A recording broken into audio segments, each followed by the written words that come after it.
by, this is 162, I believe, billion, 162 billion to 3.91 trillion. This is more than 86%. Let me get this. This is more than 86% of the additional spending will go to funding recurrent expenditure, which includes salaries. The additional spending will only add to the burden taxpayers are carrying amid the increased taxes and the high cost of living. Of course, also tying in with our conversation, but also Nerima, when you're looking at that, so this is suddenly a government that backtracks on its own pledges that they say they will not be borrowing, they will not be increasing that amount. But here we are. Kenyans are reeling under really high cost of living right now. It's a conversation we'll be having for quite some time. But so where do you think the problem lies? Well, first, during the campaigns, the president had said that in September, right before the year before the election, he made a promise that with his government, they're going to cut expenditure costs in terms of salaries by 300 billion. What we've seen is actually an increase by that amount, and now with this information it's going to be even more. And it's worrying because you wonder whether they understand what the plight of actual Kenyans is. Because when you look at businesses right now, a lot of people have lost their businesses. Those that are still functioning have had to cut down, whether it means salaries or whether it means staff. There has been a cut down. What we're seeing from our government is the opposite. What we're seeing is a rise.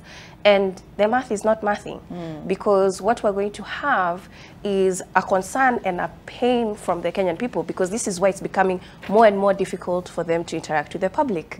They don't want to hear it. They are seeing you do something completely different from what you say. And this is going to be something that's going to be very difficult to push, seeing that we have another 4 years to go, and you have a population that continues to get more disgruntled and more frustrated. It's going to be tough. But I've been told there's no other way out, that we must take that bitter pill. Is it? Do we have to? I think that there are some things that are luxurious that we have not seen being cut down, including the number of meetings that they have that are completely unnecessary. This is an administration that pushes for digitization, constantly pushing for them to have virtual meetings. We haven't seen a push toward that recently.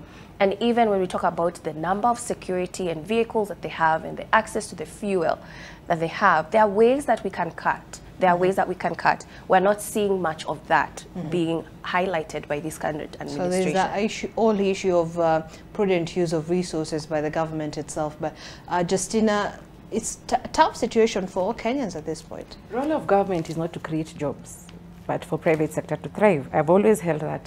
And there's a report that was brought that public service, the ratio between technical and support staff is 30 to 70. So you have more drivers, less of technical staff. And that is why when someone wants to give their child a job, they add you into the payroll, because that is the only way you can get your child employed. So they have no choice, because we are being told this money is going towards salary, payment of salaries. And when you were growing up, I used to see people working in public sector for a short while, then they moved to private sector. Even the UN, people used to move. So I think we need to go back as a country and focus on what are the limiting factors towards giving people opportunities away from government jobs. I think that's basically the problem we have in this country. Yes. Patricia, your thoughts? I think for me, I would say it's now upon us as the citizens to keep having this conversation and pushing this conversation forward, and just putting pressure on the government to say, let's cut down on spending. You said this, so we're going to hold you accountable. We're not going to let this conversation die. Let's have this conversation again and again until they see Kenyans will not let us rest until we lower these recurrent expenses. Yeah. Okay. And we'll get to that in a moment, and probably just try and break that down a little bit more. But also just let's see what else we have in the dailies this morning. A quick glimpse: widow sister-in-law fight for man's 419 million estate. This is a lady called Faith Njeri getting married to her late sister's widower after he paid bride price for her. It's a story you can get on the second page of the Daily Nation to get a feel of what the story is all about. Also, prodigal son returns after 5 decades of self-exile at the coast. Joseph Odongo was only 30 when he left his home in Riwa village in Homa Bay. He left in 1972. For 50 years, his family knew nothing about his whereabouts until last Thursday, when he shows up at home, aged 81. He discovers that all his property, including a piece of land he had inherited from his parents, had all been taken away by some of his kin who assumed he was dead. He says the reason for his disappearance for 51 years was to escape from family disputes. Interesting? You decide, mimi mechoka, naenda Mombasa, and you don't come back after 51 years. That's when you come back. It's a really long time, honestly. It's a long time. It's such a long time. But that speaks about, you know, the nature of our relationships in our communities and our families as well. If that can push you out of your family for 50 years, that's interesting. But I've never seen women. Exactly. It's always men. It's always men who go away and come back after 50 years. Women, we think it's when they're old and frail, it's a way of maybe escaping the reality, perhaps. Oh, okay. So we have better coping mechanism. Yes, we do. I guess so, but it's an interesting story. So he's been received back, quite interesting, but also interestingly, nobody aged 60 and below could recognize him in the village. Wow. Yeah. So everyone who was above 60 are the ones who knew him. Yeah. So yeah, so he has to meet his whole family back. Interesting. So that's the story you can also read on the 3rd page of the DN. Man's mysterious death in prison shocks family amid call for probe as well. We've taken a look at this story inside secret push for Raila to take a 6th stab at the presidency in 2027. Also, dialogue team facing major hurdles amid push and pull. That's the National Dialogue Committee, which is facing a major hurdle in dealing with contentious issues revolving around the high cost of living and reconstitution of the Electoral Commission amid a push and pull that could derail the process. The 10-member team said yesterday it will begin meeting with invited stakeholders this Friday as the talks enter a crucial week in a race to beat the 60-day deadline.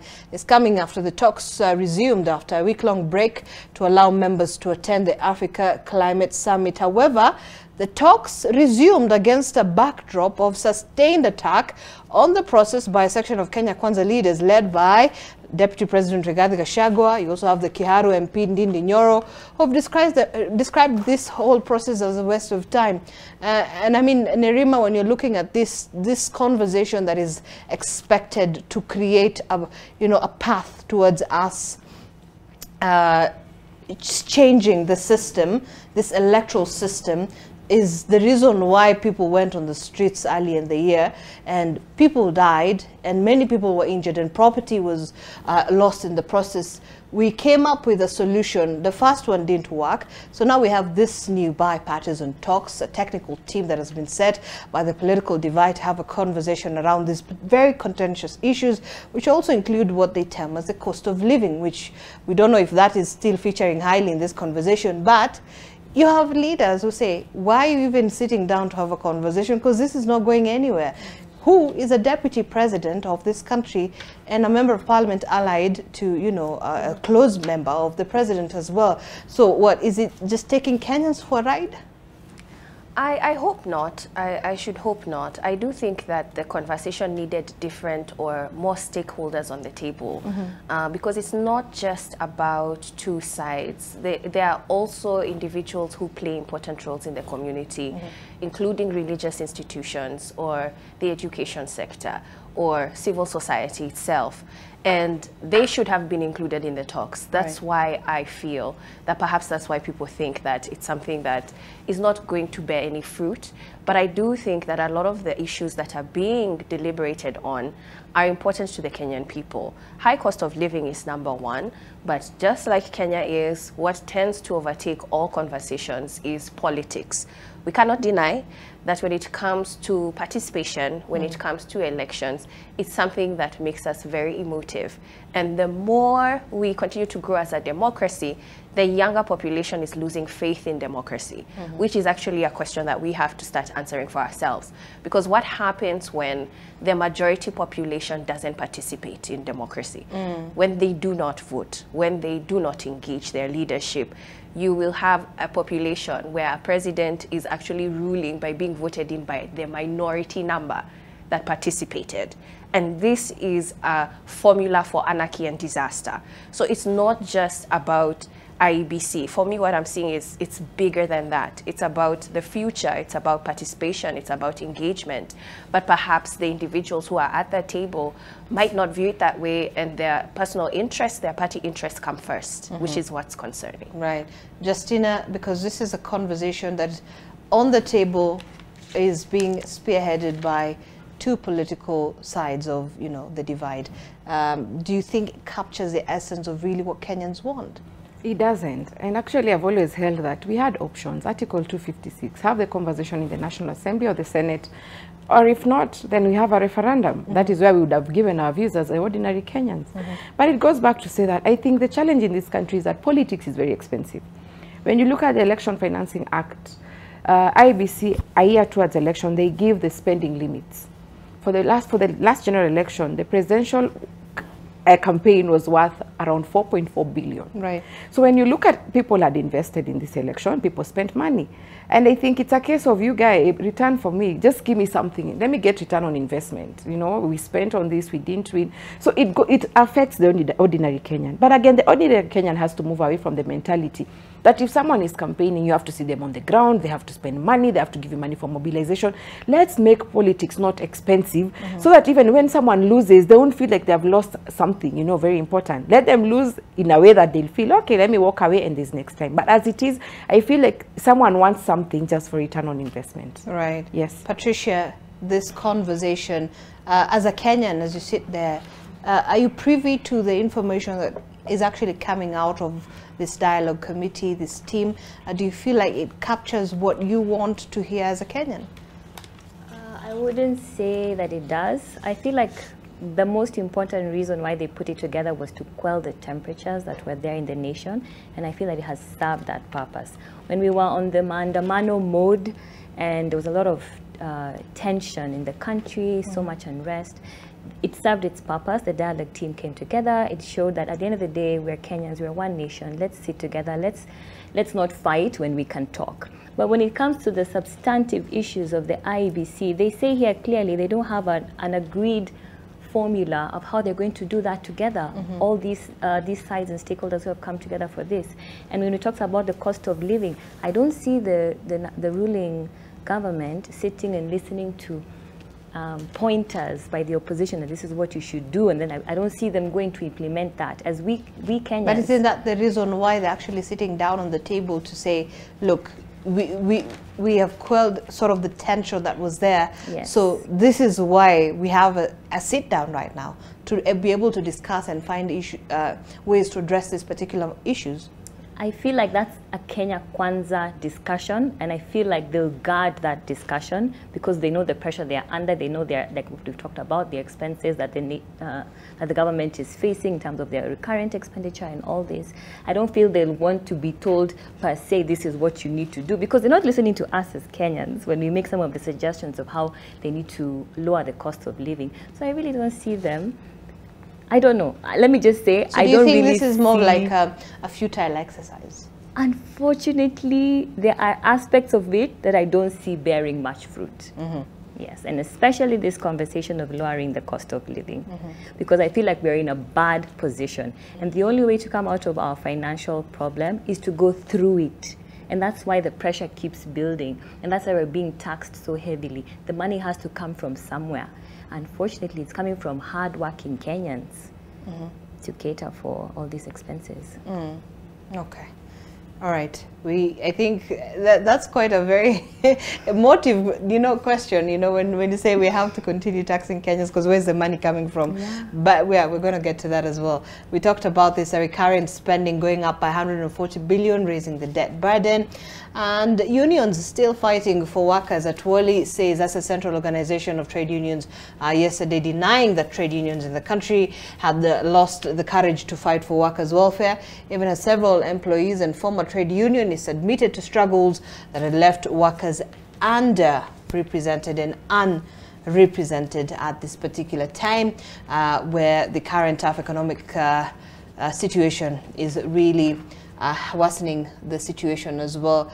And also, let's see, finally, WHO is urging world leaders to prioritize health for all. The world leaders have been urged to apply lessons learned from the COVID-19 pandemic and priorities health for all as the world leaders gathered in New York for the 78th session of the United Nations General Assembly.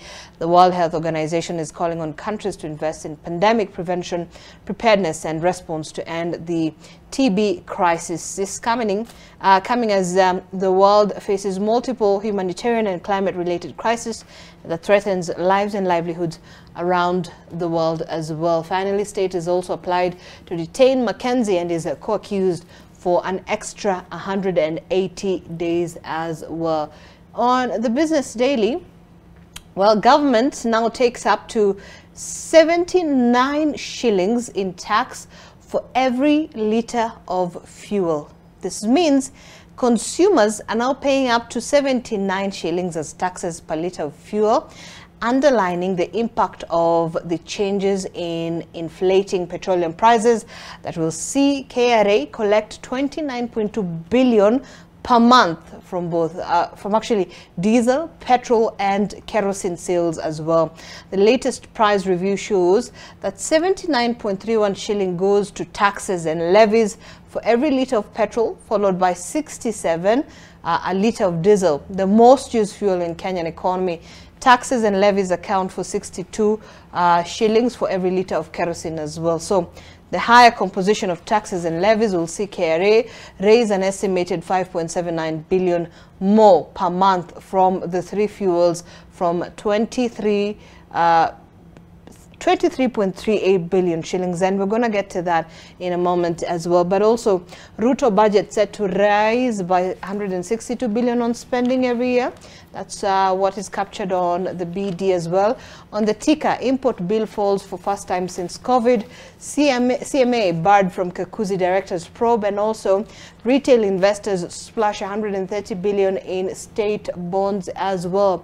On the East African publication, East Africa braces for war on terror as ATMIS exits. As the Africa mission in Somalia leaves, the troops are carrying with them the continual burden of fighting Al-Shabaab terror activities across the region. This is on page 45 of the DN. Quite an important topic, especially when we're talking about the issue of security in the region. And there you have it. The continued withdrawal of the troops under the Africa Transition Mission in Somalia, that is ATMIS, could spread the burden of countering violent extremism to the region, making it an Eastern African problem. And this may signal both success and new challenges for a region that has tried to put out Al-Shabaab problem at the source. And there you have it. The drawdown continues and expected to be fully out of Somalia by the end of 2024. All right, so that is one other thing to keep a keen eye on as well. And on Taifa Leo, risasi ya sita wanasema Raila akabiliwa na shinikizo la kuwania urais tena mwaka wa 2027. All right, so this is what was also captured on the front page of the DN, and also on the sidelines of Taifa Leo, ni ushuru wa kujivinjari tu. Serikali itategemea sana ushuru mpya na mikopo kufadhili bajeti yake ya riadha ya zaidi ya 162 billion shillings. All right, that is what we've also seen captured on the other papers as well. On the Standard, it is not different actually. It doesn't make sense, they say. Rutonomics, experts poking holes on President William Ruto's explanation on why the cost of living is going through the roof with little government intervention to tame it. They say when the economy is ailing, stimulus packages breathe life, but increased taxes snuff it. Manufacturers say they will pass the cost to consumers, whom they warn should brace for tough times. This is on page 4 of the Standard, if we can just get that as well, just to see how that story looks like. Let me see. Is this where we are? Okay. Yes, experts faulting Rutonomics for being off track.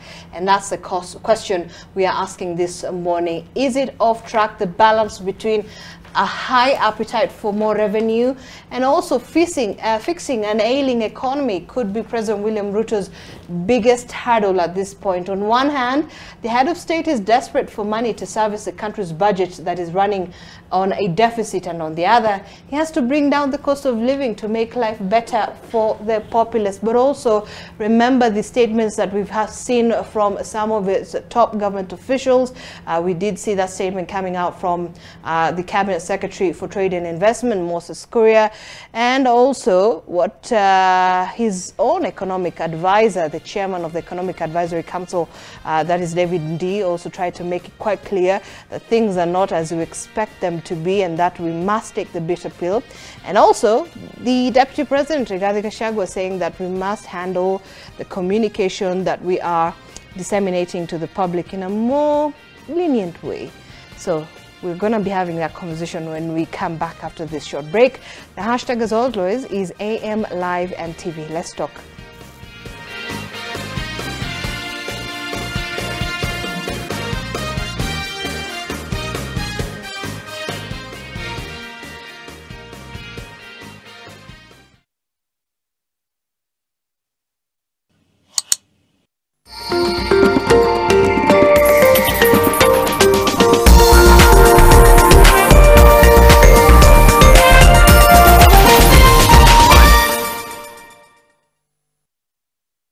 You must accompany me to the civil registry. I want you to be witnesses. I've decided to marry Tadeo. If your mother doesn't stop and insists on acting this way, then I won't have any other choice but to sue her. Oh no, my goodness. What else do you know about my daughter, Tiborsho? I'm begging you, you have to tell me what you know. For goodness sake, she's my daughter. I won't forgive myself if I lose her twice. Speak up. I won't forgive myself if I don't find her. Tell me. Speak up, Tiborsho. I'm begging you. Tell me what you know. Head over heels. It's Bata's birthday month, and you can enjoy free shopping of up to 500 bob. Offer starts at 2,499 only. Visit your nearest Bata store today. I'm Sheila Chepkirui. I'll be competing in Berlin Marathon on 24th September 2023. Watch me live on NTV. Natalia is mine. What's wrong? Diego. I tried, but you seem to be worse than an iceberg. Why did you keep from me the fact that you have a twin brother? Alberto told me everything. You are hurting me. Diego, you are really Stop hurting calling me like that! Tell me why! You are hurting me now! Let go of me! Head over heels. Is this where you're throwing money down the drain? How? On these cleaning products? Impossible! Harpic 10X. While other cleaners flow away, Harpic 10X's viscous formula in only one round of application gives you sparkling, clean toilet. Harpic, 10 times better cleaning than other cleaning products. And great savings too!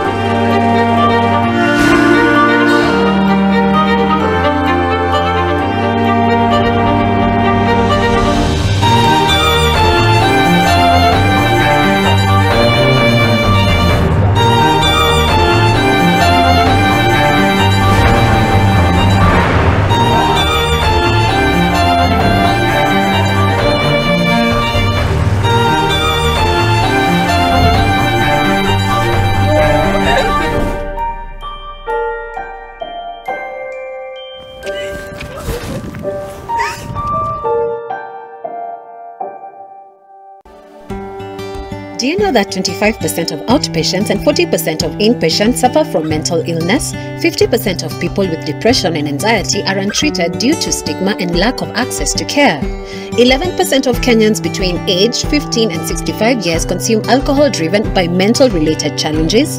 Depression and anxiety contribute to 10% of employee absenteeism.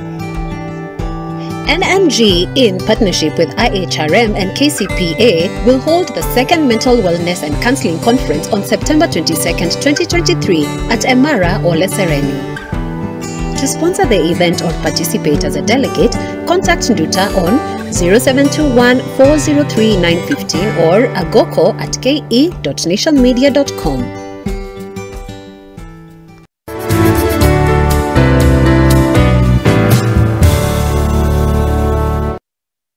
It's Butta's birthday month, and you can enjoy free shopping of up to 500 bob. Offer starts at 2,499 only. Visit your nearest Butta store today.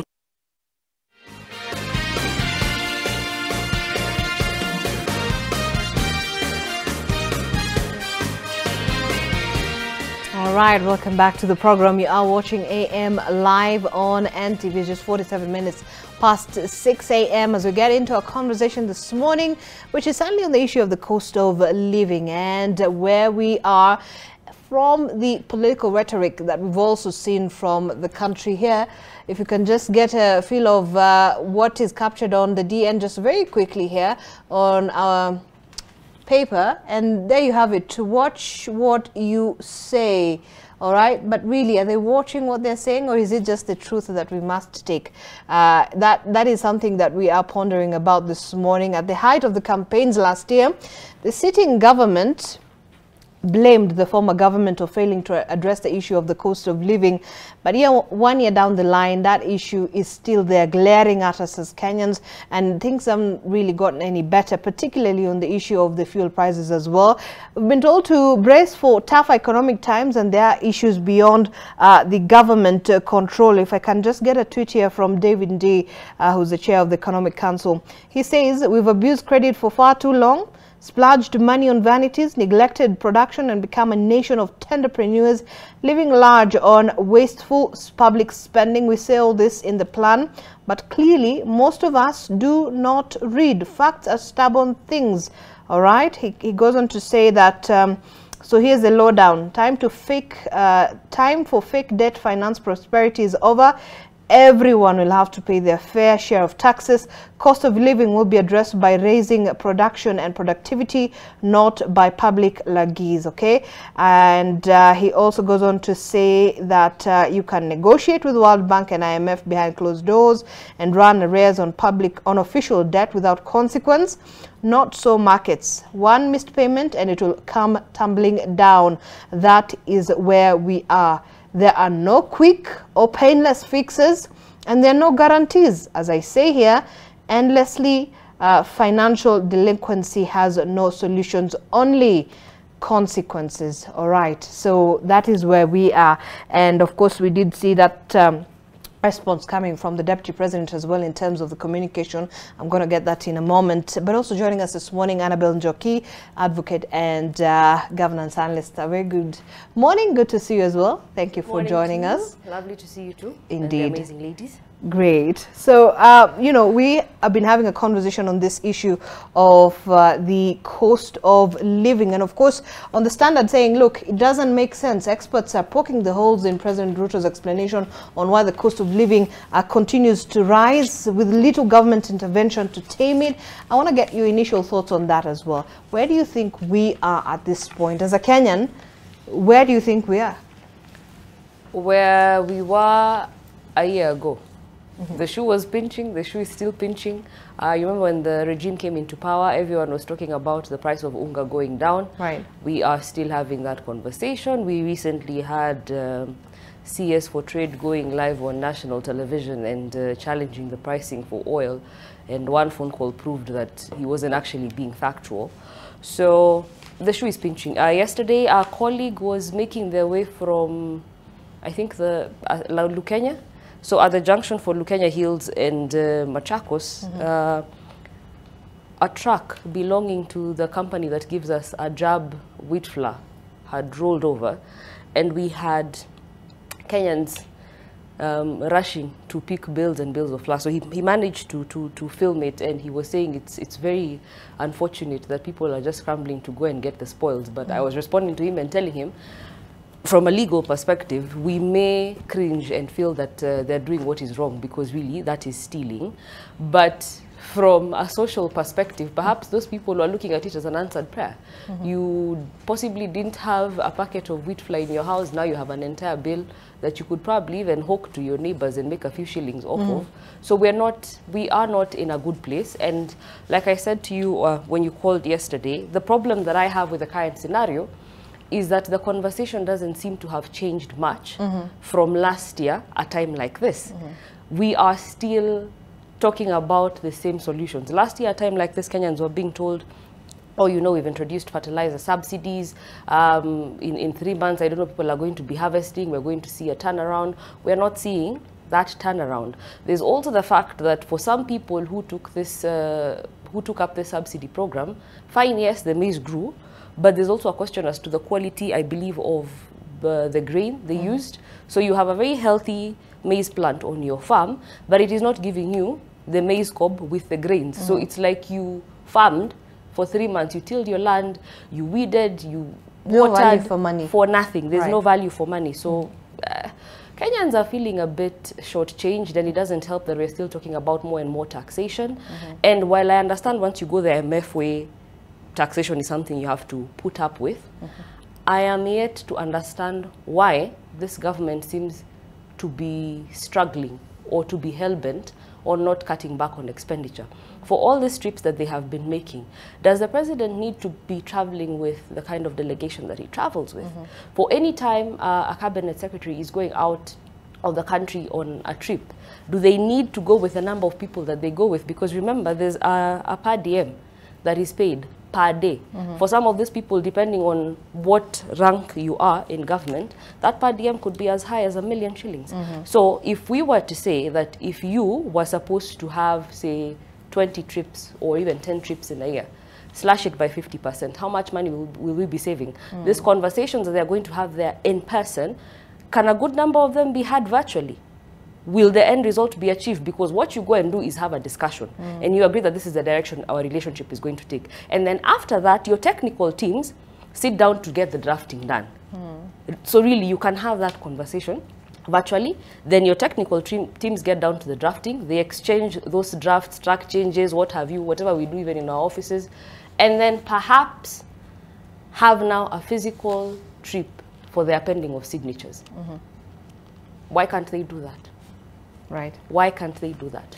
When they were told, oh, you people, you're supposed to be moving around the country to explain to Kenyans what exactly your ministries and parastatals are doing, suddenly we had an influx of travel, which is not really a bad thing. Of course, I look at it as the motivation being the money, but it's not really a bad thing because that local travel at least pumps money into this industry. When you're going out, you're pumping money into another economy, another industry. So can we get our priorities right? So yes, you're telling us buckle up as Kenyans, but can you also buckle up as the leadership? So you feel the government is not alive to the plight that internally Kenyans are feeling the pressure, but they don't see the pressure being upon themselves as well? They see the plight, but I think the political class is very aware that Kenyans are a resilient people. Bad things happen in this country and our coping mechanism is creating memes. We make fun of it. That's how we cope. And we also have the memory of a goldfish, or would I use a water? We move on very fast. Today we're very angry. Tomorrow something else happened. We've moved on. And then next week we're going to be cracking jokes about it. So I think it's not that they don't know where we are at. It's just that they bank on the fact that we will move on. Right. So it's about time that Kenyans demanded that our leaders act right. If I'm going to be feeling the pinch, you also have to feel the pinch. You have to give something. We have to meet each other halfway. Right. Yeah. Do you think the government is not buckling up as tight as how they expect Kenyans to buckle up that belt? They're not buckling up. Yeah, they're not. They're not. And it's a double speak, because you see them saying tighten your belts, but them, they're loosening it up. And also, when I think of tax, it's supposed to be like a patriotic duty. You know, you want to pay tax, you love your country, because you also see that the government is supposed to provide certain services as you pay that tax. But what we have is you're paying tax and then you're hardly seeing service. and there's no incentive like to want to pay your taxes, because a country can only function, one, if its youth is able to build, and the youth are not able to be productive if they're seeing that the measures being placed on them are too strict. So what we're going to have is people, one, not producing because it's just too challenging to produce. People don't see the essence of production. And then number two, you'll find people finding ways to evade tax, clever ways of making sure that they don't pay tax if they can avoid it. And then that's where you find now they try and put it on products and things that we cannot afford so that everybody else is able to pay tax. So it would be different if we saw government trying to cut down on luxuries, trying to reduce travel, as Annabelle has said, but we are not seeing them trying. All we see is them at podiums speaking to Kenyans in derogatory ways, sometimes telling you, deal with it, this is the way it is. And even as you are reading Devindi's post, he sounds frustrated. And I think we're seeing him crumbling at just how government is also large, bureaucratic, and perhaps even in his own space where he's supposed to be an advisor, he's not being listened to. So he comes to a platform where he's now a loudspeaker and willing to talk to anyone who's willing to listen to him. And I think he has carried his civil society manners into government, because the people that needs to be hearing this are not people who are on Twitter. They're people that he can meet in the boardrooms and discuss these things and work together around, but he's not doing that. So what he's demonstrating is the methods that he could have utilized. Those doors are shut. And he's basically trying to show that I want to be on the right side of history. When things crumble, I will come back and say, I told you, I was on this side from the beginning, even if I was alone. But I also think that Kenyans have not had that sort of truth speak. They haven't. We have seen government officials. Is that what we need? Yes, it needs to be a wake-up call, because we've seen government officials defend the most mundane things because they want to defend a colleague for doing something that, honestly, in private sector, if another company, in another business, an individual would have lost their job instantly. But we have seen government defend one another because they are government officials. I think we're now beginning to see that breakaway, and it takes a backbone to do that. And we need more leaders to do that, to just basically wake up and say, this is enough, this is insane, and we need to do something about it. We cannot continue going in this direction just because we need to look like we're speaking one voice, even if the voice and the direction that we're taking is the wrong way. You know, we've had statements coming from some of the leaders from the opposition saying, look, we don't need you to tell us where the problem is, just fix it. Don't come on Twitter, don't come on X, don't go on TV, don't go on social media and say, this is the problem, you know, the former government really, you know, misconduct or, you know, used money improperly. But we need you to fix that problem for us as Kenyans. Do you think that's a fair, you know, assertion? Yes, I think it is, because once you get into public office, that is your mandate. Your job is to fix things. And honestly, people really don't care how you do it.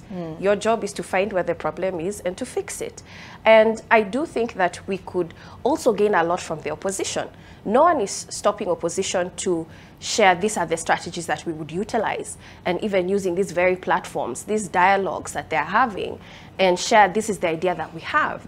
Kenya has brilliant experts who are able to come up with solutions. I mean, we're all over the world, and we're known for the things that we do, and we do them well. So why not utilize the brilliance that we have in our population? Some of these problems cannot be solved by people who have received these offices, and it's to getting to know that and focusing on having the right people at the table and finding ways to be able to fix. But it's going to be difficult to fix if you have people who are not listening or partnering or collaborating. Because you cannot tell me a drum is filled with water, right? And it has a hole. You keep filling that drum with water, but you're not fixing the hole. There's no way you're going to be able to collect water. There's absolutely no way. But you keep telling us, fill the drum with water. Keep filling it with water. We'll have enough water one day. With that hole, it'll never be fixed. And government just needs to view it as simple as that. Justina, the math is not mathing. It's quite difficult at this point.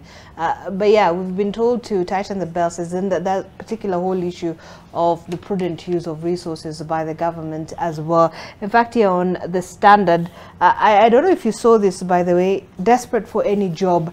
It captures thousands of former National Youth Service officers lining up at the Embakasi garrison, hoping to land one of the 350 slots available to join the Kenya Defence Forces yesterday. This is just one of the aspects that we're facing as a country, reeling from the tough situation that we're facing right now.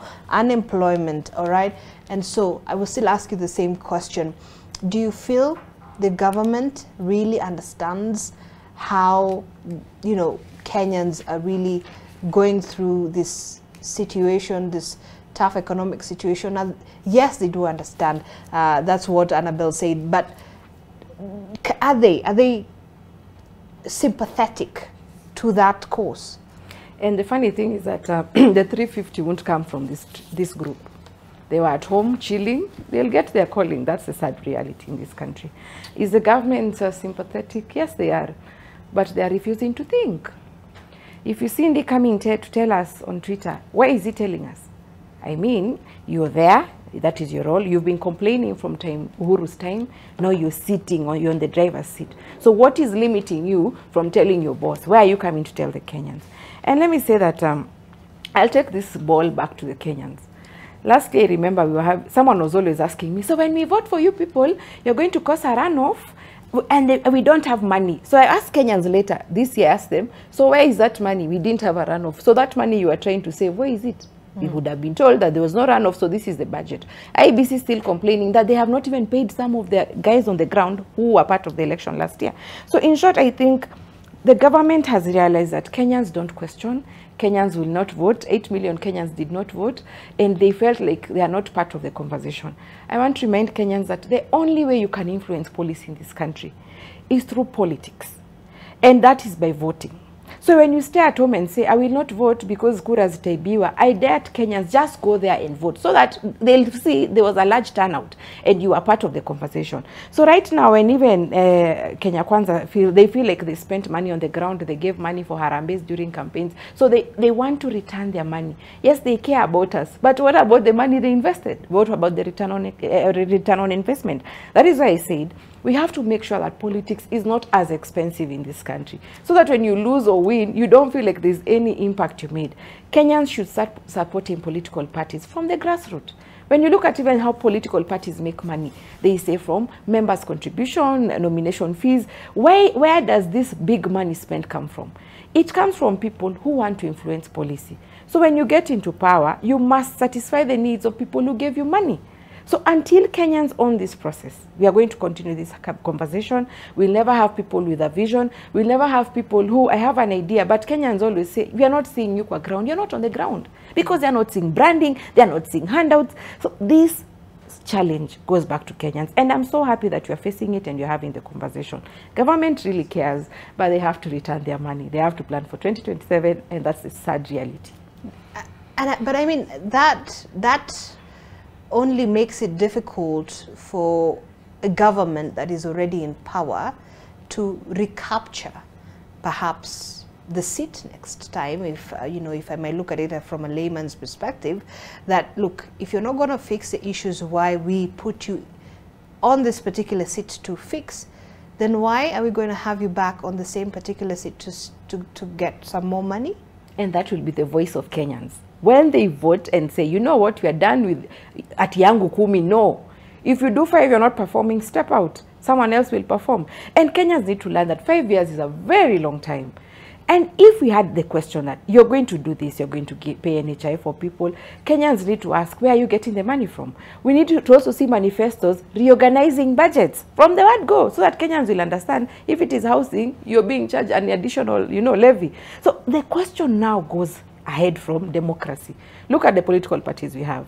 UDA, United Democratic, ODM, Democratic Movement. We have fought for our democracy, and I think we are doing well on that front. So now the conversation has to be economics. And I also ask, what is the role? The whole campaign last year was centered literally on the issue of the economy. But You are being told, we'll give you free education. Who asked, where is the money coming from? We'll give you 6,000, where was the money? We failed to ask, so how are you funding this project? That is something now we are learning, because next time Kenyans will be like, okay, you are doing this, I want to know where the money is coming from. I'm building you a road. Where is the budget on Kenya? You know, I want to see. And it's a good thing we are going through this. Yes. Patricia, we have to fix this problem. Where do you think the government is failing on this particular matter? I think a lot of it, in my opinion, is also the communication part of it. Not just what we've seen, the sort of callous and unfeeling comments that we've seen these past few days. I mean, holistically, when we've been talking about taxes this entire year, Kenyans need to understand a little better, where are these taxes going? So if we go as far back as the housing project, which has now become, it's a housing levy, it's now become a tax. I mean, I think initially Kenyans were for it because we thought, all right, maybe this is a slum upgrading program, let's see how it goes. But as the conversation was carrying on, it turns out, okay, even as recently as this week, the website that has the lands and housing department, they only have 2 slums written there, and it's not even clear the timelines. That's one in Mavoko and Kibera, and it's almost like, so Kenyans are wondering, so who are these houses going to? Who even has the purchasing power to buy these houses? Are they rentals? It's not clear. And so for me, one of the major issues is we're really trying to understand you as government, but you're leaving us hanging in a lot of these areas. And so, like somebody had mentioned, we need to see where these taxes are going, because it's painful. It's painful. People are working hard day in, day out, and then you're taxing them more. And like we've said, that they're not cutting down on their own expenses. So where are we heading, you know? That's the same question we're all asking, and we need to see the effect. And one of the major ways they can do that is to explain, have a proper, clear plan first, a proper, clear plan, because I think with the housing, affordable housing, it seems we're still in the gray area, if you're really honest. And that's why even when the PS was being grilled about this issue, he was sort of trying to also figure it out along the way. It's how it sounded, because Kenyans are like, I thought we're doing slum upgrading. Affordable housing, it doesn't make sense right now. Who's going to buy those houses? Who is going to occupy those houses? And if we look at nations like the US, they went through a period of that in the 60s and in the 70s, where they built a lot of government subsidized houses. And even as recently as these last 10 years, some states still have those houses, but they're empty. A state like Las Vegas, they have a lot of affordable housing that was built, but their houses are empty. So if we translate that here, we are wondering, okay, right now, who has this purchasing power? Because you know, the government had said we're going to build about 200,000 a year. I think they said something like that, 200,000 houses a year, and we're supposed to be paying for that through tax. And who is going to buy these houses? And I feel like we're not looking at the end goal. We're talking about the idea because it sounds really good, but if the idea right now is not slum upgrading, whose houses are these? Who's going to afford them, you know? And these are some of the issues. And I think like I was talking about the US, I talk about the US because they have a very robust affordable housing program, and they've done it for a long time, government-funded housing. Their last president, who cut down on spending, was in the 1920s. If that can contextualize how difficult it is for governments around the world to sort of just tighten this spending issue that we're talking about. In the 1920s was the last time they had a president who they lauded for. That's all he was known for. He did so well. He focused on cutting down on spending, and that's what he was known for. And that was and please mark you, that was after World War I. You see, we haven't even faced like some tragedy like that. And so there's a lot of room. And I want to also laud the government, because we are being responsible. One thing we have to bear in mind, we are being responsible in paying the debt that was left by the previous regime, which we're saying we don't really want to emphasize on. But there's an emphasis on we have to repay those debts to recover. We have to go through this issue to come out on the other side. Okay. And so that's one positive, if I can call it a positive. We do have a responsible government, and the most important thing right now would be to cut down on spending, and they can do it. Mm-hmm. So you're saying there's no other way about it, there's no going away any other way, that we must go through this tough time. That's what everybody's saying. Not everybody, but we've seen from the government side saying that, Annabelle, that no matter what we say, this is the only solution, that we must take that pill, we must go through that pain so that we get to that. I think I had a politician saying yesterday that, you know, Kenya is pregnant. And, you know, at this point, we must not make the situation worse for this pregnant lady. And because we are going to have a baby soon. And before we have that baby, you know, there's joy that's going to come out of it. So we must give this government, who's heavily pregnant, some time, you know, 2-3 years. They say 2-3 years. Yes, so was that a man or a woman? It was a lady. Fact is, we do have to go through the pain. Because bad decisions were made previously, we cannot wish the bad decisions away. Bad decisions being, fine, yes, we were investing in infrastructure projects, but how are we ensuring that we were going to enjoy the value of those projects? So you have SGR leaves Mombasa, goes inwards. When it comes back down to Mombasa, how much Kenyan produce does it come with, or how many refined Kenyan products does it come back with to go to external markets? You have Expressway, which gives us very quick access to JKIA. Right. Again, how many goods do we have coming from Kenya using Expressway to go to JKIA, go to external markets? We have just been taking in. Our taking in is not corresponding to the taking out. And then we somehow expect that our shilling will be strong vis-a-vis the dollar, really, in which world? And then I would like to just slightly disagree with Nerima and Justina when they ask, so why are you coming to tell us about the problems? Purely from the basis of communication and transparency.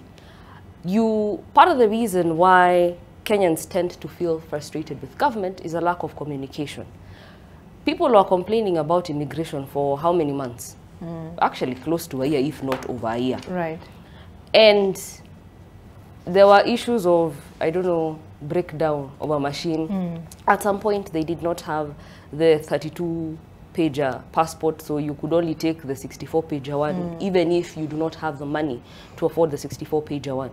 It took hue and cry for communication to finally come to Kenyans and tell them, okay, fine, these are the problems. Yeah.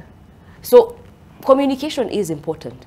And yes, your work as a leader in government is to ensure that problems are solved. But the reality is there are problems that will be solved in a matter of hours.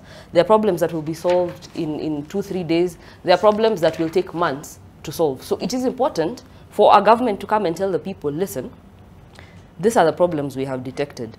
For the ones that took a couple of hours, you say these ones have already resolved. For the ones that will take weeks, you clearly state that they will take weeks. For the ones that will take months, you clearly state how many months they will take and what the plan is to roll out the solution over that period of months.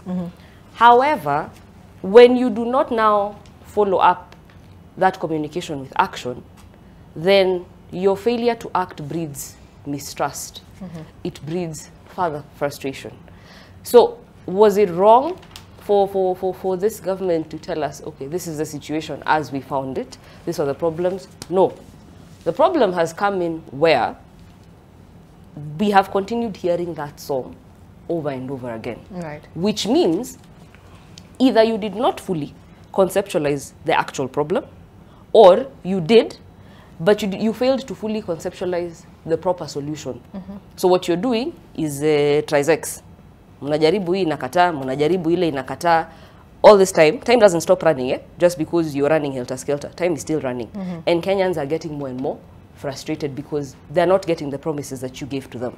So there's nothing wrong with you communicating the problem. The question is, are you going to follow up with action that people can see? Because if people can see things moving in the right direction, if people can see that they were complaining about A yesterday, and today it's not there, so now today we only have B and C, then in as much as human beings have an affinity for not being the most gracious and grateful people at times, you will not lack at least 10 out of 20 or 10 out of 12 who will say, okay, I can see something moving.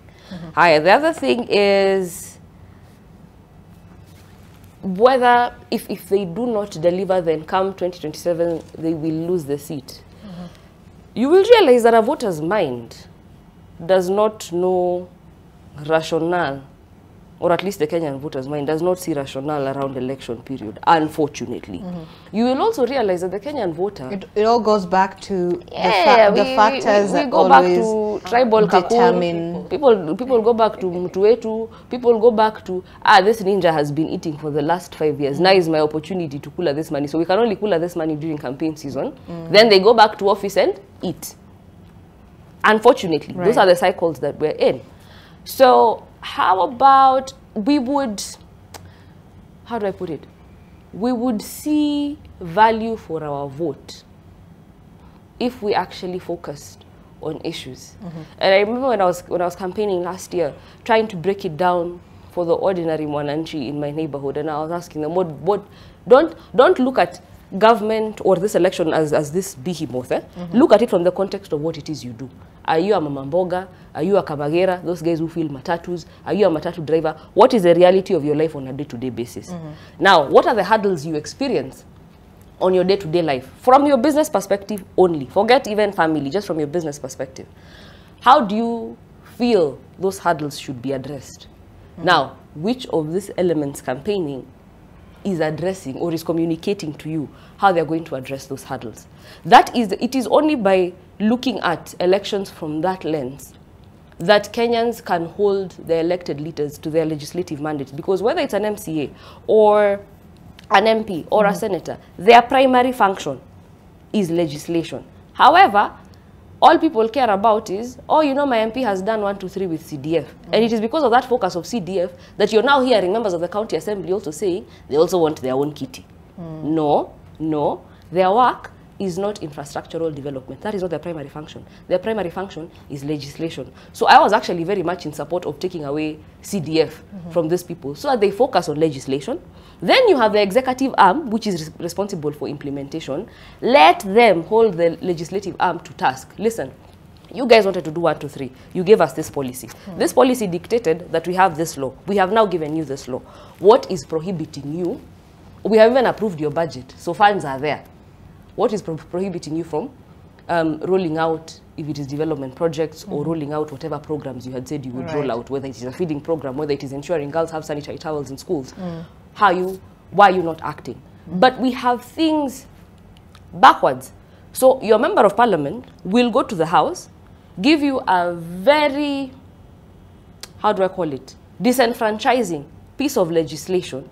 But because they have some money that they can come and use to upgrade a classroom in your neighborhood, they use that to hoodwink you, and you clap for them, not knowing that they've given you a law that is going to frustrate you in perpetuity. Until the day it is amended, you're going to be suffering under it. When you talk about communication, right, this ordinary Wanjiku, this ordinary, you know, Kenyan who's out there, do they understand the concept of how bad, or the semblance of the situation really at hand?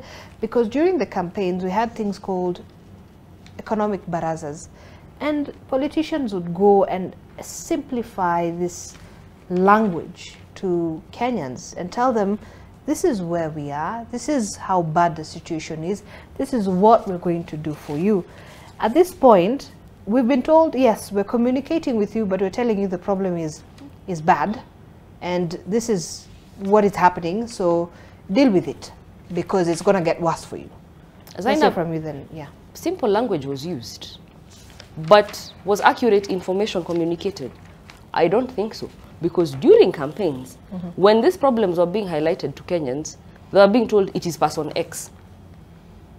Okay?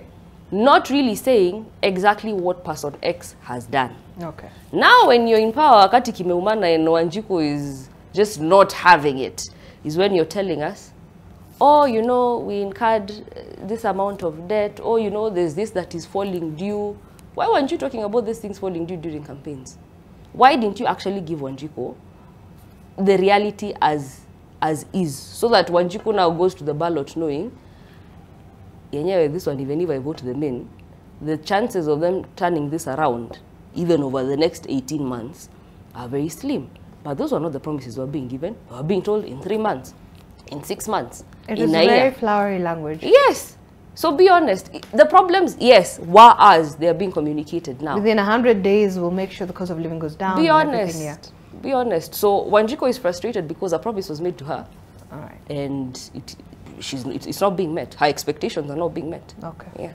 And we'll continue with that. Narima, I'll get to you and also hear from Patricia as well as Justina on the same. But we have to take a quick break here on AM Live NTV. Talk to us. The hashtag, as always, is AM Live NTV at NTV Kenya. Zainab Ismail. We're going to be back in a very short while. Stay with us.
When you're finally released from pain.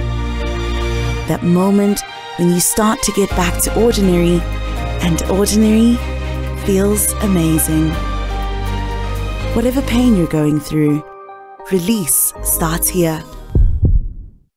Sasa unaweza furahia videos bila wasiwasi. Buy any Safaricom weekly bundle and get 500 MB of YouTube free to enjoy videos made for you. Furahia michezo utakavyo. Jielimishe, ujiinue kimaisha. Ingia Zone na YouTube. Get free 500 MB of YouTube when you buy any Safaricom weekly bundle. Just dial *544# au tembelea my Safaricom app today.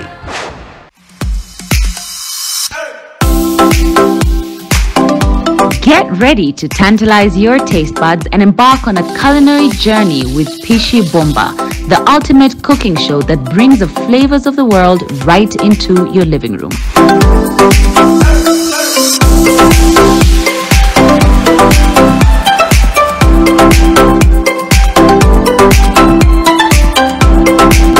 Tune in this Sunday at 6:30 p.m. with me, Claire Karatu, for a mouth-watering adventure. Pishi Bomba. Cook, eat, enjoy. Pishi Bomba in association with Ajab Home Baking Flour. Enjoy cooking your favorite meals with Ajab and freestyle your way to deliciousness. It's easy to knead, easy to roll, and quick to prepare. Ajab Home Baking Flour, the flour that does more.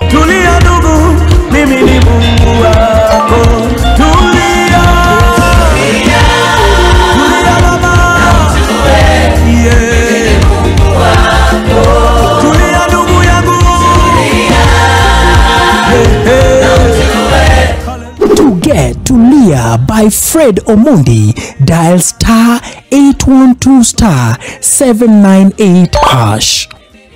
Skiza, non-nation.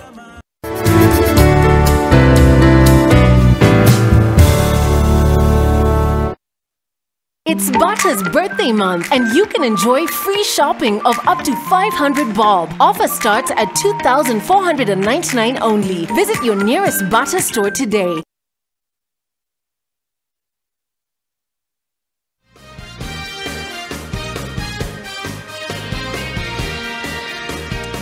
All right. right, thank you for staying with us. You're watching AM Live on NTV as we take a look at the state of the nation this morning, and especially looking at the issue of the cost of living, and of course the situation that Kenyans have been having conversation around. It's not been very easy, but let me get a statement here. You know, a comment from someone on X saying, look, during the handshake government, when President Uhuru was over borrowing, panelists told us no pain, no gain, and now you want a painless recovery.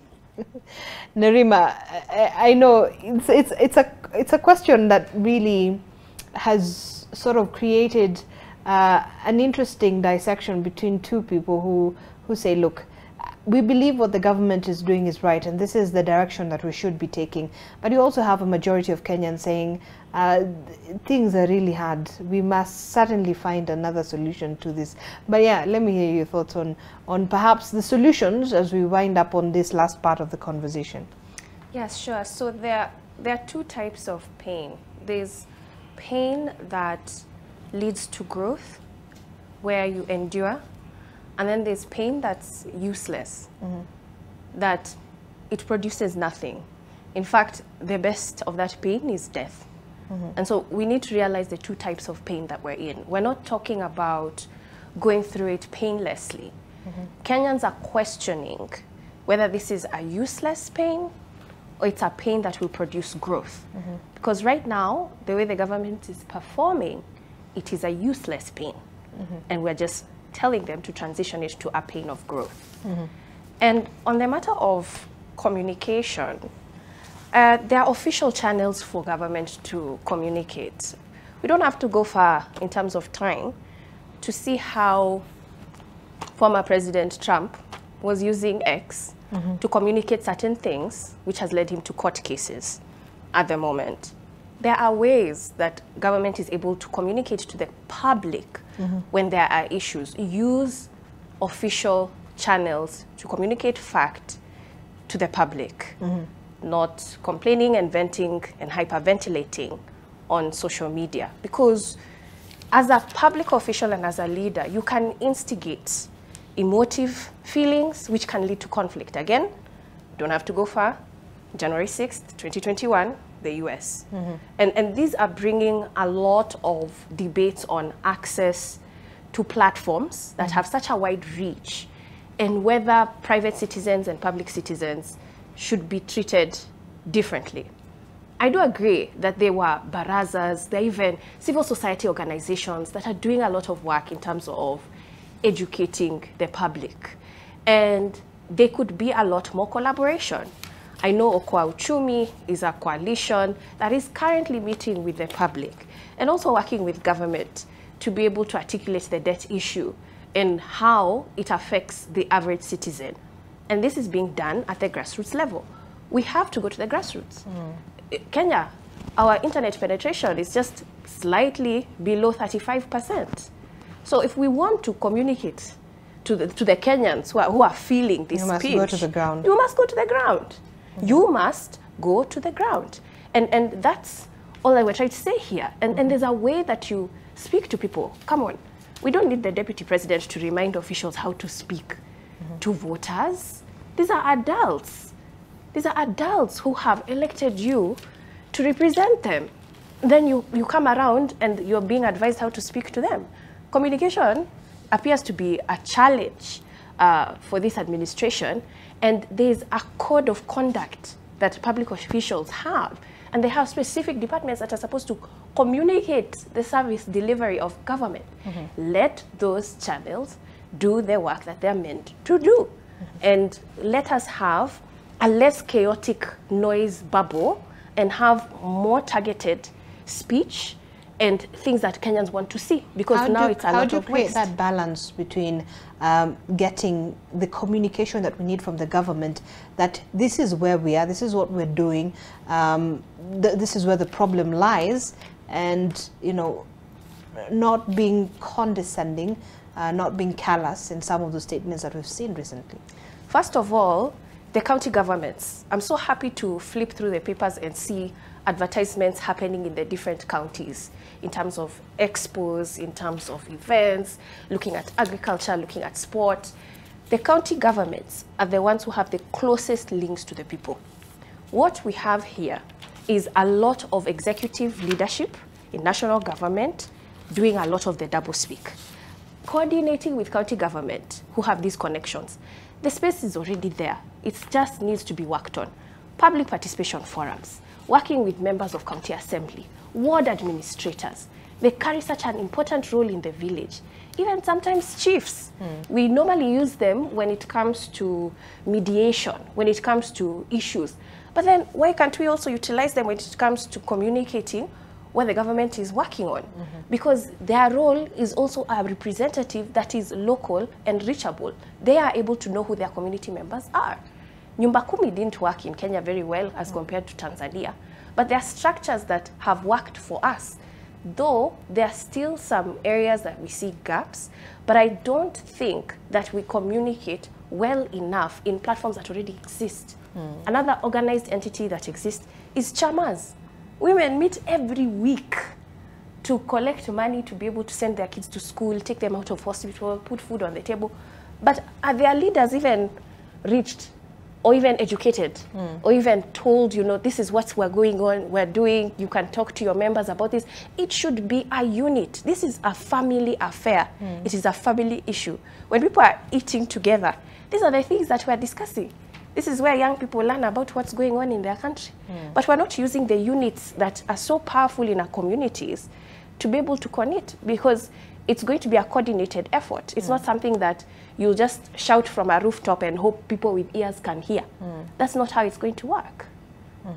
So that's definitely something that they need to put effort in terms of trying to communicate in a more structured, way. Collaborating with civil society, localized approach. Okay. Justina, you're laughing. I'm laughing because I just remembered a while back, reporters, after an incident, any police who was on the ground would speak to reporters. And then a law came and it became only a ranking police officer should speak because of conflict of information. So I think the contract, Kenyans have a contract with the president and the deputy. So who are these who are talking to us? And there are appointees of the president. But we don't have a contract with them. We don't have a privy. No, essentially we do have a contract with them in terms of the fact that they represent the interest of the president, of the executive, let me say that.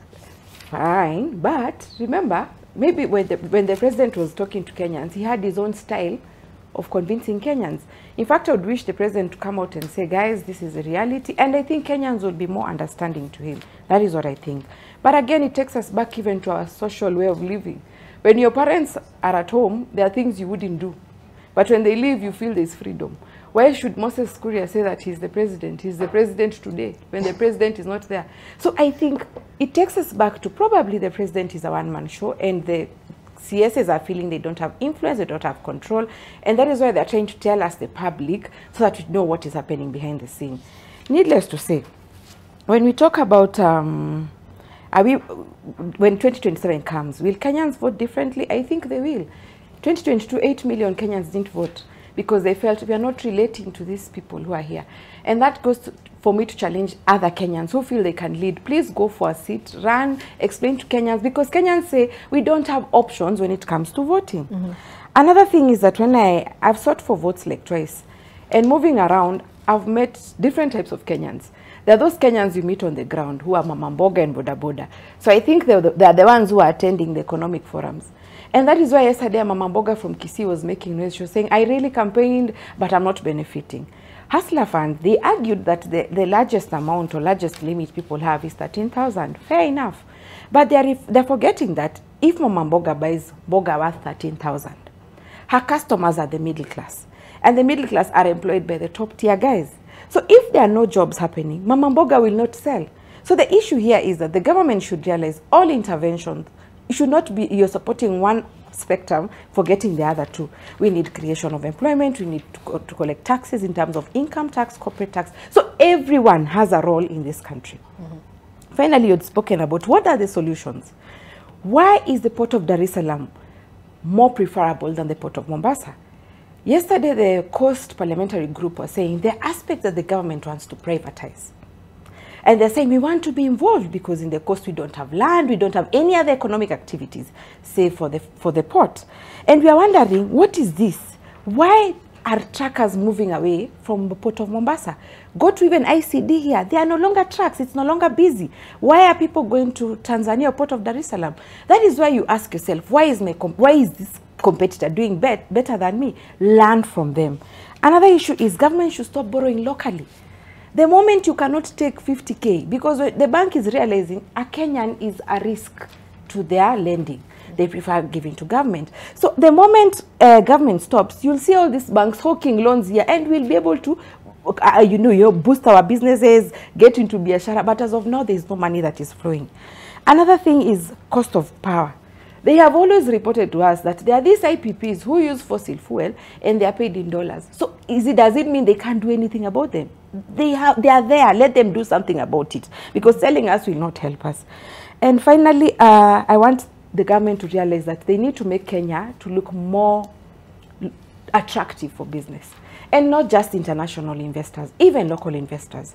2021, we were told that the mutumba that was imported was worth 24 billion. And government made 15 billion from importation tax. Imagine that 24 billion being invested in the textile industry in Kenya. That will mean we'll wear brand Kenya stuff, the fashionists, anyone in the textile industry, the models, something will crop up, and the government will get more money in terms of income tax, corporate tax. So I want, when this government is sitting down to give us policies, we shouldn't be seeing people running to be in the army. They should be having options. Don't tell the youth that go and work from Jengo in housing. They also had options. They chose to be in politics. Another one was a DC because he had the options. So what the youth in this country want is simply options. You say that these are the last remarks. Let me finish my invest. They're the final. Not final remarks. We'll come back to that. But yeah, I'm glad you've covered quite a lot as well. But then you've also mentioned the issue of cost of, or the ease of doing business in the country is quite difficult at this point. You've talked about the issue of lending, and the government is borrowing domestically, which then doesn't create a really good environment for small businesses as well, and individuals to really borrow from the bank. But that's just a compounding to the really huge impact that we already are seeing in terms of the economy. But then there's also this question, Patricia, are we being also a little bit unfair to the government? I would not say unfair. Probably what I say is we can look at both sides, and because we've clearly articulated the pressure that Kenyans are under, if we look at it from the government side, I would still lay emphasis on they need to sharpen a little bit the edges of how they're communicating what is going on in the nation. So like one of the issues, I know there are some proposed taxes that were circulating in the media. I think they were released this week of what they propose of how to raise revenue over the next, I think, 2-3 years. And some of those taxes will not be paid by the Kenyan mwananchi, but the way the proposals are sent out without a breakdown, without Kenyans being helped to understand what this means, then it leaves the gray areas we're talking about. Like I saw one withholding agricultural produce tax, and Kenyans, we're now becoming specialists. So we're learning we're really trying to understand taxes. And I think everyone is becoming an economist at this point, because you have to understand when you're told you're being taxed and there's so many levies that are also being imposed. Yes, right. So everybody is in there trying to understand, trying to roll up their sleeves and figure out what is this tax thing, And so there's some of these taxes that are going around that are not going to be paid by the Kenyans themselves. Like this one, I was being made to understand that it will be paid at export by the nations that import some of our agricultural produce. So let me not get too much into that, but just to give an example that some of the taxes that are being proposed are not going to be paid by, like now, for example, the farmers, when I talk specifically of this one. So I think for me, it comes down to communication. It comes down to what are you doing to help the small businesses so that we can see, yes, I'm going to pay, you're going to add the VAT like you've proposed, but what can I get as a small business? It's an article I had written proposing, why can't we give Kenyans a little bit of a tax a little bit of a break when it comes to even the basics of registering a company. Registering a company is up to about 10,000 Kenya shillings, some to 25,000 Kenya shillings. And I'm just like, can we, for this period, when you're taxing Kenyans so heavily, can we lower that price? Can we give Kenyans a little something? You know how you say give a little, take a little? So can you cut down on any small bit so that at the end of the day, you're still going to collect our taxes through KRA, but at the point when I'm coming to register a business, at the point when I'm coming to register a patent or any intellectual property, can you lower your prices just a little bit, just an incentive, because we're trying to give the young people of this nation something to, some form of hope. We're trying to give the young people a little push forward in the area of innovation. And I always say you can't talk about innovation without talking about protecting of these ideas. Okay. And how are they going to afford these fees, you see? And so I say government can really step in some of these areas, give Kenyans a little bit of a breather, just a little bit of a gap where we can see, okay, fine, we're being heavily taxed on this side, but I can see you making effort on this other side by slightly lowering the prices of ABCD in terms of government services. Okay. And sorry, just one last thing, because this one was really surprising. I saw that the Nairobi County has introduced a tax for bouncing castles. I mean, honestly, this we can do away with. I saw it in the paper. There's a license fee for hiring a bouncing castle within the Nairobi County. I mean, honestly, that one is quite unnecessary, if you ask me. And there are little things the government can do to show some goodwill and show, yes, I know things are hurting right now. I'll hold on to this one. And I hope somebody at the county office is listening. Let's hold on to some of these ones, like the bouncing castle, a noise permit for weddings. When you have a wedding, they're proposing you pay 10,000. I mean, guys, let's keep off the kids. Let's stay from the kids. Let's stay from the weddings. Let's tax areas that are necessary. But essentially, you have the pressure that is being mounted on county governments as well in terms of own source revenue. Yes. So I believe you find counties trying to find creative ways in which they'll be able to rack up the revenues as well. But let's hear from I mean, Annabelle, when you're looking at that, on the 5th page of the Standard, it's interesting, I was looking at that, mental health issues among civil servants on the rise. And you know what has been attributed to that? Harsh economic times. Well, this number of civil servants suffering from mental illness has tripled in the last 1 year, with the harsh financial crisis being blamed for the increase. Uniformed officers have been the most affected, with cases of suicide becoming more common, particularly in the police and prison departments.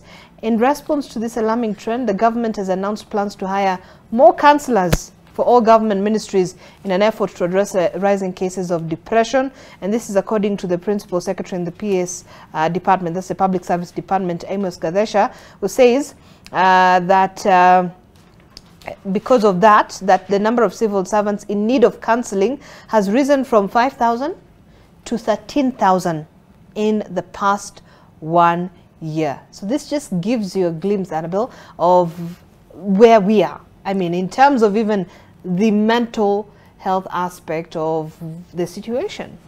It's funny you say that, because it's among the 3 things I want to cover. One, when we talk about communication, and Nerima says there are official channels of communication. There are. That is why we have a legislation like the Access to Information Act, which not only mandates public bodies to have an access to information policy, but it also requires them to appoint an access to information officer. So basically the person who is responsible for processing whatever requests for information coming in and ensuring that the people requesting information receive feedback on whether that information can be availed, if it can be availed within what period of time, if it cannot be availed, for what reasons it cannot be availed, some of them touching on national security. So it is important for, one, state entities to stop being resistant to transparency when it comes to information, ensure they have those information policies, ensure they have those people responsible for processing those requests, so that Kenyans get information as and when they need to. Sometimes even you journalists are requesting info because of a story you're covering, and you have timelines, but you're unable to because you're not getting the information you require from these entities. Right. Number two, the other way to address this problem we're having is addressing the question of ease of doing business. Our tax regime, unfortunately, is very unpredictable. For a country that has wanted to position Nairobi as an international financial center, to the extent that we even have the NIFCA Act, we are not doing justice to that institution, because if they are going to be telling investors Kenya is a place to be, then they need to give investors certain guarantees. For example, you come into the market, these are the taxes you pay as a corporation, these are the excise duties you're going to pay, etc, etc, for whatever transactions you need to have. If it's VAT, this is what you're paying. It needs to be predictable. It cannot, honestly, I understand government needs to raise money, but these things cannot change on an annual basis. They need to at least be given a trial run or a period of 4 to 5 years, or even 3 to 4 years before you start changing them. The other problem with that is, so you're telling young people in this country that we do not have jobs for you, venture into employment. Venture into employment, and again, the tax regime is set up against them from the onset. So let's also talk about, when it comes to ease of doing business, we're not just talking about ease of doing business for external investors coming into Kenya or the already established entities who are a bit moneyed. Let's talk about tax reprieves for startup businesses.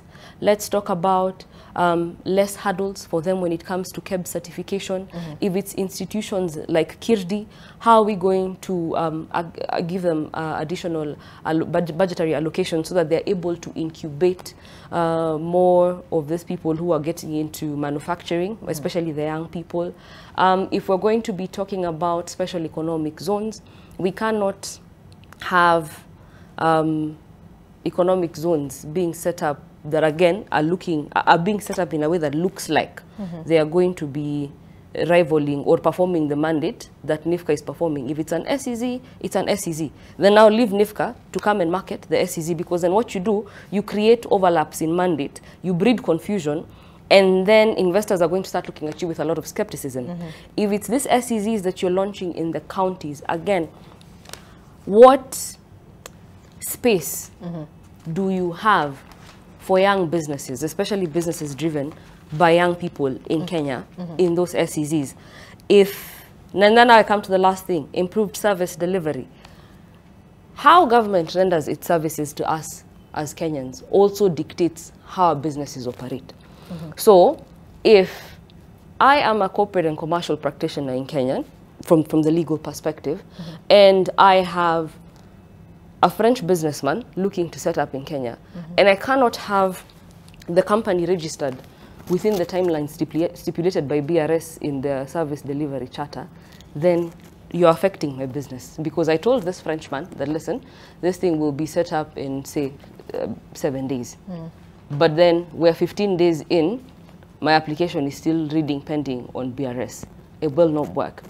If we have a company that is looking to set up a manufacturing plant in Kenya, but there needs to be a land transaction, and whatever applications we are lodging or whatever legislative instruments we are lodging with Ministry of Lands are not being processed in a timely manner, then it means my business gets affected, because my client is going to be affected, and therefore they are not going to pay me what they need to pay me within the period of time that we had agreed. But I also take cognizance of the fact that sometimes these frustrations we are getting when engaging with government are as a result of a frustrated workforce. So does the workforce feel valued? Does the workforce feel that they're being paid market rates? Because the reality is they have to be paid market rates.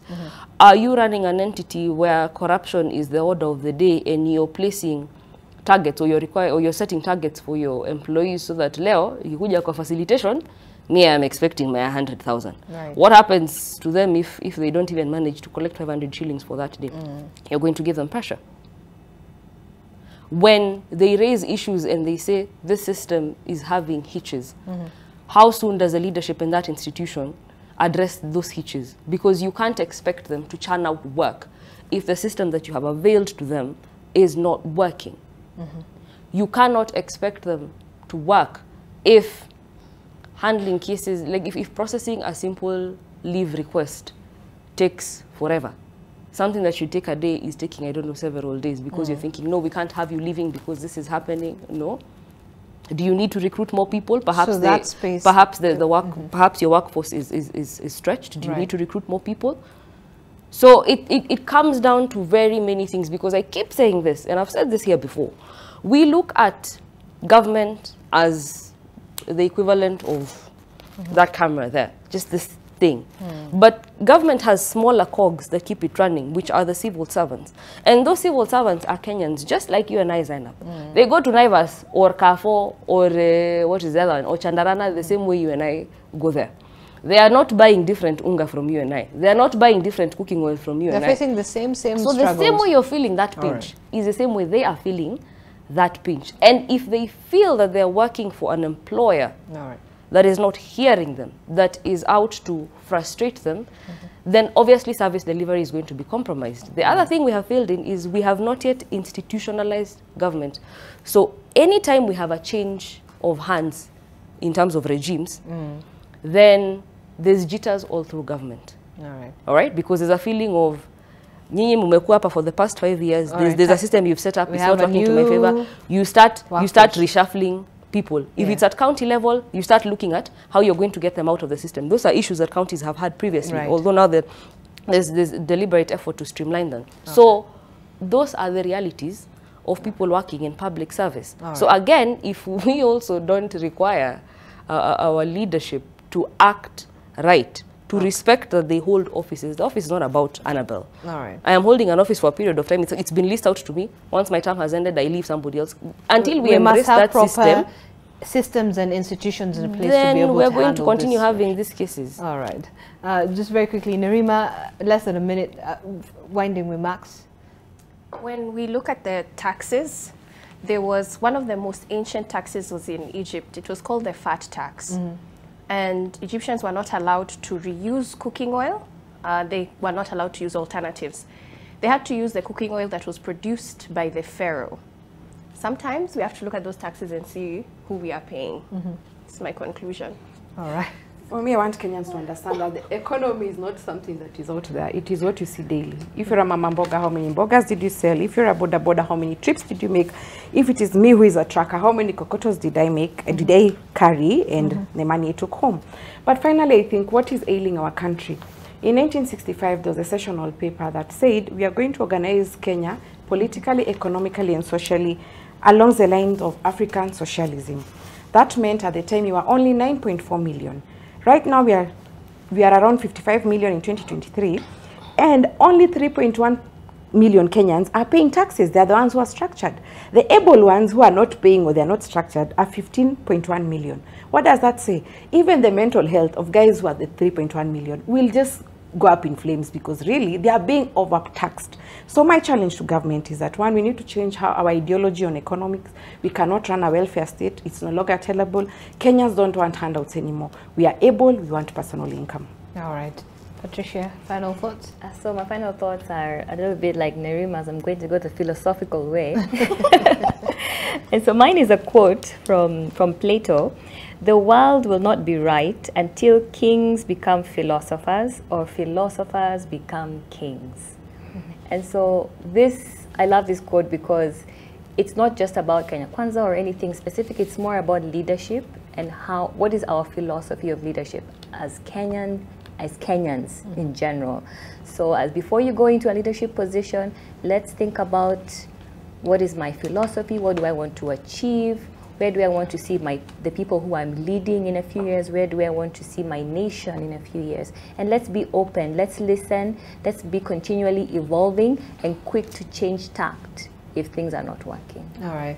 And Annabelle, I mean, I remember you said something about when elections come, philosophy and those things don't really work around that time during the campaign. Towards the election time, we might be very sober, having very critical conversations around the 4 years, but the moment elections arrive, things just change.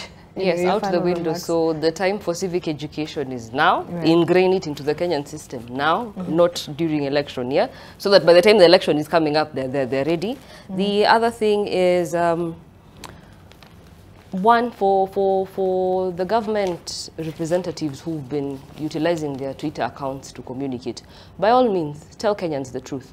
By all means, tell Kenyans the truth. However, it is not what you say; it is how you say it. So they need to be cautious about their communication. Do not come off as pompous, do not come off as disdainful, do not, don't condescend. The other thing, for those people who are complaining at mtu wa jua kali asikue taxed, nini, the only way the small percentage of Kenyans that has been bearing the tax burden is somehow slowly going to come to a semblance of some form of reprieve, is if we get more people on board. So increase the tax base. Yes, increase the tax base. By all means, I am all for that. And finally, even as I'm telling the leaders to be mindful of how they speak, again, walk the talk. Okay. For the government of the day, do not ask Kenyans to tighten the belt. Do not ask us to buckle up if you are going to just chew, spit, and step on our buckling up. Even you need to buckle up. All right. Well, it must cut across the board. That's what you're saying.